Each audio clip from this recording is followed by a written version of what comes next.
Plastic जलाने के बाद जैसे बूंदें टपकती है, ठीक उसी तरह स्किन टपक रहा था।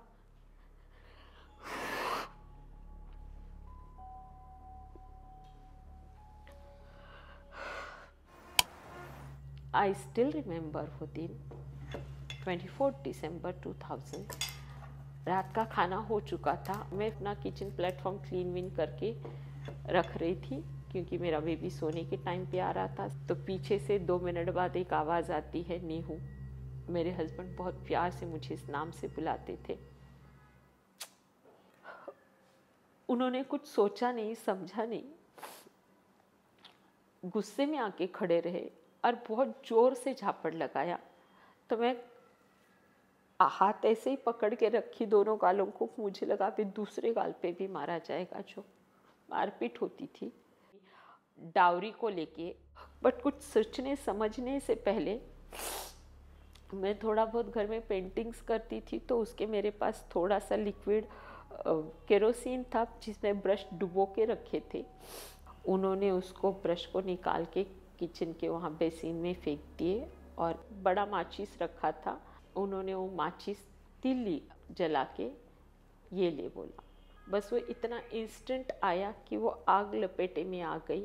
पूरा नेक, चेस्ट, पेट का कुछ ये, और अपने आप को बचाने की कोशिश में अंदर की तरफ से हाथ जल गए। ये सारी घटना मेरा 3.5 साल का बेटा देख रहा था और वो चिल्ला चिल्ला के बोल रहा था, मम्मा को जलाया आपने, मम्मा जी को जलाया। मुझे याद आता है मेरे सबसे छोटे चाचा ने पूछा था क्या हुआ, किसने किया। तब मैं खाली एक्शंस करके दिखा रही थी, हस्बैंड की तरफ उंगली करके कि इसको पुलिस में दे दो। पर किसी ने उस चीज़ को नहीं सुना क्योंकि वो इतने बड़े पोस्ट पे थे कि मेरे पास कोई पुलिस नहीं आई, किसी ने मेरा स्टेटमेंट नहीं लिया। रही बात मेरे पेरेंट्स की, उन्होंने पलट के देखा भी नहीं। उल्टा ये बताया गया मेरे दोस्तों को और मेरे गांव साइड के एरियाज़ में या रिलेटिव्स में कि वो अब मर चुकी हैं।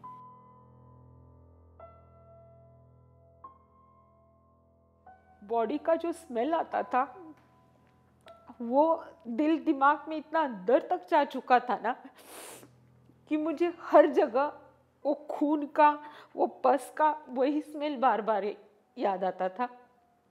और मुझे हमेशा लगता था कि बहुत सड़ चुका है शरीर, बहुत सड़ चुका है, इसलिए उसकी इतनी स्मेल आ रही है। मेरा 4 साल का बेटा आके मेरे पास बोलता था, क्योंकि तब वाइट और पिंक चेहरा हो चुका था, मम्मा यू आर लुकिंग ब्यूटीफुल, आप कितने पिंक पिंक बेबी लग रहे हो ना। एंड उसका वो छोटा सा किस करना, आके हक करना अपने आप में एक ताकत देता था और अपने आप में एक कॉन्फिडेंस देता था मुझे कि हाँ, कुछ भी हुआ तो मुझे इसके लिए ज़रूर जीना है और मैं जीऊँगी। 2 साल 8 महीने बाद वो मेरे बेटे को लेके घर से निकल गए और वो 2003 में देखा हुआ बेटा मैंने आज तक नहीं देखा है। वहाँ से फिर मेरे अकेले की journey as a survivor, as a fighter शुरू हुई।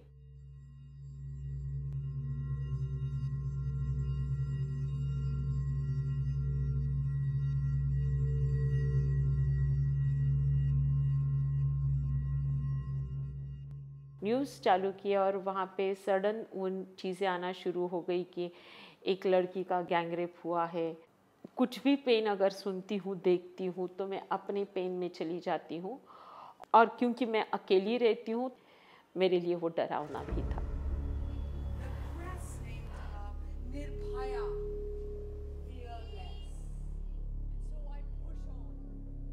कभी जूते, कभी बेल्ट, कभी लात, कभी मुक्के। निर्भया नाटक रियल स्टोरीज थे जो लोगों के साथ घटना घटी, वो अपना रियल टेस्टिमनीज उसमें बता रहे थे, खुद की घटना खुद बताना। ऑलमोस्ट डेली हम लोग बहुत बार रोते थे और बुरी तरह रोते थे, फिर भी वो टीम ऐसा था कि एक दूसरे को फिर भी हम संभाल के लेके चलते थे। पर मैं यहाँ हूँ, but I am here। Nirbhaya ने बहुत कुछ सिखाया। निर्भया इतने बड़े लेवल पे हो गया कि हमने इंटरनेशनली उसके बहुत शोज़ किए। आई थिंक 300 से ज़्यादा शोज़ हमने किए हुए हैं। यंग ब्यूटीफुल बॉयज़ जो आके वो ऐसा नीचे बैठ के बच्चा बोलता है, आप मुझ में आपका बेटा देख सकते हो, आज से मुझे अपना बेटा मान सकते हो, any time I am there with you.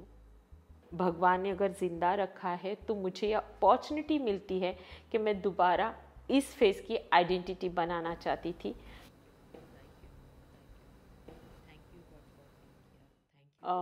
Phone calling पे जो इंटरव्यूज़ होते थे, मैं उसमें सेलेक्ट हो जाती थी। मैं चली जाती थी तो फेस देख के, ओ आप हो, सॉरी मैडम, हमारा तो जॉब गया। और इस वजह से कहीं और जॉब, कहीं और फील्ड नहीं मिल रहे थे। तो मुझे टैरो कार्ड करना अच्छा लगा, मुझे इंटरेस्ट लगा, मैं खींचती चली गई। और निर्भया के बाद जो पेन समझ में आया, जो लोगों की चीज़ें, तकलीफ़ें समझ में आई, और वहाँ से मैं झंझोड़ के निकली और मुझे लगा कि नहीं, मुझे सोशल वर्क में और ज़्यादा काम करना चाहिए। पिछले 10 सालों में बर्न्स और एसिड सर्वाइवल को सोसाइटी का देखने का नज़रिया, हाँ, कुछ हद तक ज़रूर चेंज हुआ है।